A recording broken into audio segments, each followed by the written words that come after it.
erum stödd á Símamótinu 2009 og við höfum fengið 2 blika hérna til að ræða við okkur. Hvernig hefur ykkur gengið á þessu móti? Bara vel.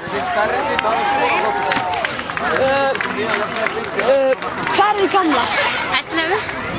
10 var 11. Hafið þið áður keppt á Símamótinu? Já. Hve oft? 6 sinnum. 3 svar.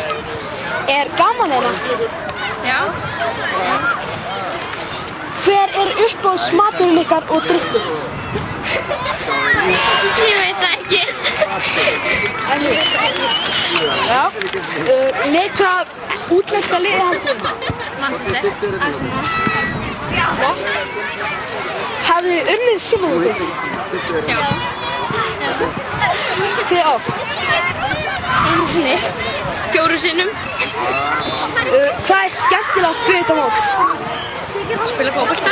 Ég veit ekki alveg. Lilla. Og langar ykkur að komast í pressu eða landslið? Já. Hvort? Landslið. Og eitt af okkur, hver eru bestir? Breiðablik.